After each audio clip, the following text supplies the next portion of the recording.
A nationwide protest against the rapid development of hyperscale data centers. Demonstrations are planned in more than 100 cities across 40 states, with organizers demanding stricter regulation on these developments. The movement is being led by Humans First, a conservative organization chaired by former Tea Party leader Amy Kremer, and the group is demanding action from local, state, and federal politicians.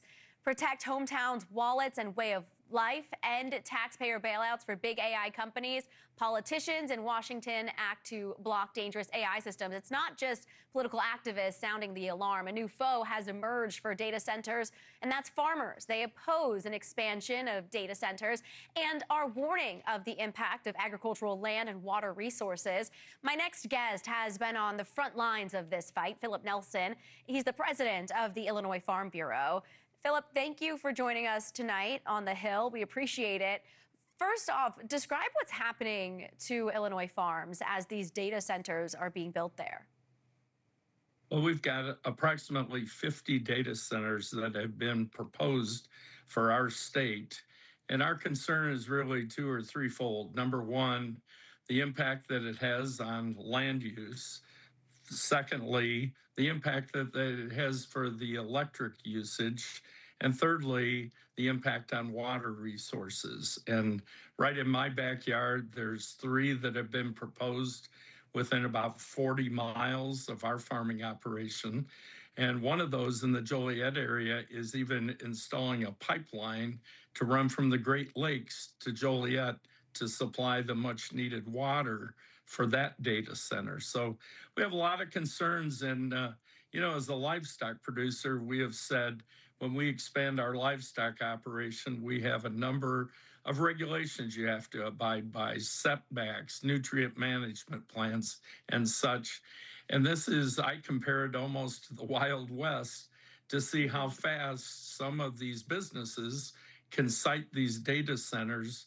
And there's been significant pushback at the local level. And we understand as agriculture, we need data centers, but they need to be sited in a responsible manner. So we've seen a 46% surge in farm bankruptcies just this last year, and that's suggesting there's a lot of pressure on the agriculture industry right now. So should farmers in dire straits avoid selling their land for data centers? Well, that really is a property rights issue of the respective landowners. But I think what we have said, I think there needs to be more strategy given where these are sited, where they're built. I saw a survey the other day or statistic that said there's roughly 8,500 data centers in the United States right now, but they're only operating at about 25% capacity. I think as states and as a federal government, we need to decide how many of these we need to, be responsible to businesses that tap into them. But on the same token, I think we need to understand where they need to be sited. The one thing we are concerned in the agriculture industry is that we don't overbuild these and that we have a bunch of concrete dinosaurs in these fields left abandoned at some point in time without decommissioning them. Yeah, fair point. Are you hoping for more, contact with Washington or more ways that people can be stepping in here to make sure that doesn't happen? Well, there was talk in our General Assembly in Illinois this year, but really nothing materialized. So I do think there needs to be a role for the government, whether that's at the local level, the state level, or the federal level, to kind of monitor these and make them be cited in a responsible fashion. And there's another big strain, though, for farmers, and that's the rising fertilizer and fuel costs. So the average price for a gallon of diesel fuel is above $5 again. We know the Agriculture Secretary, Brooke Rollins, earlier this week, she praised the administration's efforts to drop fertilizer prices. Here she is. Let's talk on the other side. Understanding that fertilizer is a national security issue and we can no longer rely on Russia or China or other countries. So that's the silver lining in the Strait of Hormuz, but we've made a lot of short-term changes that have caused the prices to come way down.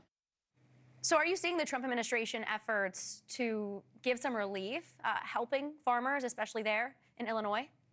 I think they're trying. I was in Washington, D.C. just last week. This came up because the input costs for farmers right now are 4 times what they were a couple decades ago. Fertilizer being one of the leading components of that. We heard a presentation last week that 80 production facilities have been attacked in the Iran conflict in the Persian Gulf. That affects the fertilizer that flows up to us this fall. As I have said, we've got 90 days in front of us to try to address this, whether it's the fertilizer, whether it's the seed that we're going to be planting next year, the crop protectorants that we spray and apply on our fields. So we're trying to bring, significant attention to this. And a recent study came out just last week showing that our competitors in South America pay much less for crop protectorants and for the tech fees on the seed that we produce or purchase. So we've got our work cut out to bring that attention.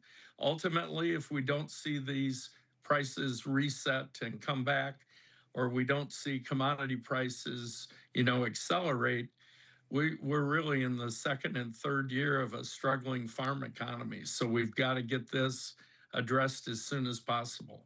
Thank you for watching. Subscribe below and download our NewsNation app right now on your phone, and you will get fact-based, unbiased news for all Americans.